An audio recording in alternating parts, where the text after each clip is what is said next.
హరి ఓం. స్తోత్రాలు కానీ శ్లోకాలు కానీ సరిగ్గా పఠించాలంటే కొన్ని నియమాలు అనుసరించాలి అని మనం తెలుసుకోవడం జరిగింది. క్రిందటి వీడియోలో విసర్గము తర్వాత స ష ష వచ్చినప్పుడు విసర్గాన్ని ఏ విధంగా పలకాలో తెలుసుకున్నాం. ఈ వీడియోలో ముఖ్యంగా విసర్గం తర్వాత ప ఫ మరియు క ఖ ఈ అక్షరాలు వచ్చినప్పుడు విసర్గాన్ని ఏ విధంగా పలకాలో తెలుసుకుందాం. విసర్గం తర్వాత ప ఫ వచ్చినప్పుడు విసర్గం ధ్వని మారుతుంది. ప ఫ అంటే మనం ఏమర్థం చేసుకోవాలంటే ప యొక్క గుణింతాలన్నీ పాప నుంచి పంపహ వరకు అదే నియమం అప్లై అవుతుంది. అదేవిధంగా ఫ కూడా అదే విధంగా ఫ నుంచి పంపహ వరకు నియమం అదే ఉంటుంది అనమాట. ఉదాహరణకి భగవద్గీతలో మొదటి శ్లోకం తీసుకొని ఈ నియమం అర్థం చేసుకుందాం. ధృతరాష్ట్ర ఉవాచ ధర్మక్షేత్రే కురుక్షేత్రే సమవేతాయుయుత్సవః మామకాః పాండవాశ్చైవ కిమకుర్వత సంజయ. మూడో పదం చూడండి, మామకాః పాండవాశ్చైవ. మామకాః విసర్గం ఉంది అక్కడ. విసర్గం తర్వాత పా ఉంది, పాకు దీర్ఘం ఉంది. మనం ముందు చెప్తున్నాం పా గుణింతాలన్నింటి కూడా నియమం అదే అప్లై అవుతుందని. విసర్గం తర్వాత పా వచ్చినప్పటికీ పాలాగానే తీసుకోవాలి. పాకి మూలం పానే కదా, కాబట్టి ఆ విధంగా తీసుకొని నియమం అప్లై చేసుకోవాలి. ఎప్పుడు ఏమవుతుంది, మామ కాహ్ హా శబ్దం రాదు, మామ కాఫ్ వస్తుందన్నమాట. ఆ గాలి ఉదే శబ్దం వస్తుంది. మామ కాఫ్ పాండవాశ్చైవ మామ కాఫ్. ఈ శబ్దానికి ఒక పేరు ఉందన్నమాట. ఆ పేరు ఏంటంటే ఉపధ్మానీయము.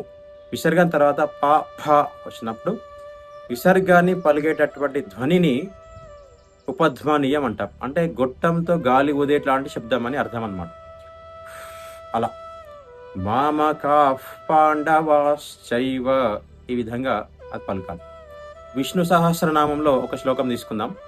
యోగో యోగ విదాం నేత ప్రధాన పురుషేశ్వరః నారసింహ వపు శ్రీమాన్ కేశవః పురుషోత్తమః. నాలుగో పదం తీసుకోండి, కేశవః పురుషోత్తమః. కేశవః వా తర్వాత విసర్గం ఉంది. తర్వాత పురుషోత్తమఃలో మొదటి అక్షరం పు. ఈ పు పా యొక్క గుణింతమే కదా, కాబట్టి పాగానే తీసుకోవాలి. ఇప్పుడు విసర్గం తర్వాత ఏమొచ్చింది, పా వచ్చింది, కాబట్టి ఏమవుతుంది, కేశవః కేశవః పురుషోత్తమః అవుతుంది. ఆ శబ్దాన్ని మనం స్పష్టంగా పలకగలగాలి. స్పష్టంగా పలికితేనే ఆ యొక్క ఉచ్చారణ సంపూర్ణం అవుతుంది అనమాట. కేశవః పురుషోత్తమః ఆ విధంగా. తర్వాత రెండవ అక్షరమైనటువంటి ఫ యొక్క ఉదాహరణ తీసుకుందాం. ఇది భగవద్గీత 2వ అధ్యాయంలో 49వ శ్లోకం. దూరేణ హ్యవరం కర్మ బుద్ధియోగాద్ధనంజయ బుద్ధౌ శరణమన్విచ్ఛ కృపణాః ఫలహేతవః. నాలుగో పదం తీసుకోండి, కృపణాః ఫలహేతవః అని ఉంది. అణా తర్వాత విసర్గం ఉంది. విసర్గం తర్వాత ఫ, రెండో ఫ ఉంది మనకి. అదే నియమం అప్లై అవుతుంది. విసర్గం తర్వాత పా వచ్చిన భా వచ్చిన ఆ గుణింతాలు ఏ వచ్చినప్పటికీ కూడా నియమం సేమే. అప్పుడు విసర్గం ఉపధ్మానీయంగా మారాలి, అంటే గాలి ఊదేటటువంటి శబ్దం రావాలి.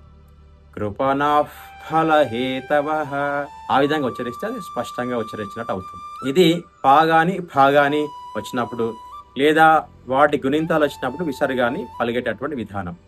ఇప్పుడు విసర్గం తర్వాత కాగాని ఖాగాని వచ్చినప్పుడు ఏ విధంగా పలకాలో తెలుసుకుందాం.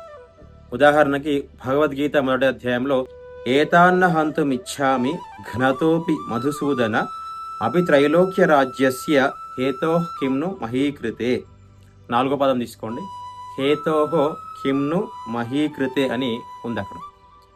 హేతోః తో తర్వాత విసర్గం ఉంది, తర్వాత కిమ్ ఉందన్నమాట. కిమ్లో మొదటి అక్షరం కి, దేని యొక్క గుణింతం అది కా యొక్క గుణింతం, కాబట్టి అది కాగా తీసుకోవాలి. ఇప్పుడు విసర్గం తర్వాత కా వచ్చినట్టు, అంటే కీ వచ్చినా కా వచ్చినట్టే కదా. మరి ఏ విధంగా పలకాలి, హేతోః కిమ్ను అని పలకాలి. హేతోః కిమ్ను మహీకృతే. ఈ శబ్దం ఏదైతే ఉందో దాన్ని జిహ్వామూల్యం అంటారనమాట.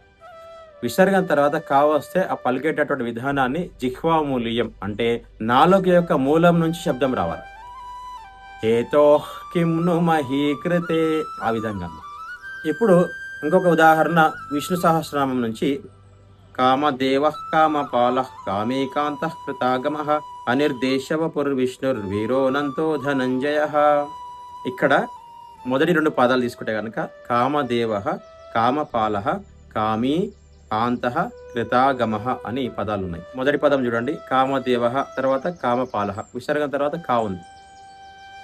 తర్వాత కామపాలః తర్వాత కామి ఉంది, మళ్ళీ విసర్గం తర్వాత కా వచ్చింది. కాంతః తర్వాత కృతాగమః ఉంది, మళ్ళీ విసర్గం తర్వాత కా యొక్క గుణితం వచ్చింది.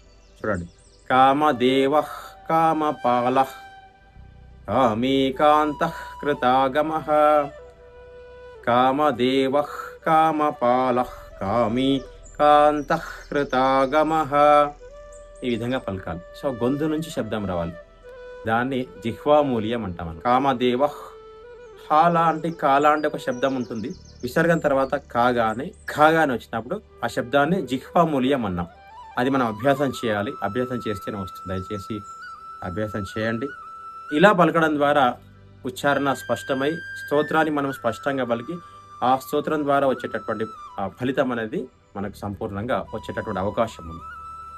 మరొక వీడియోలో మరికొన్ని నియమాలతో మళ్ళీ కలుద్దాం. అందరికీ హరి ఓం.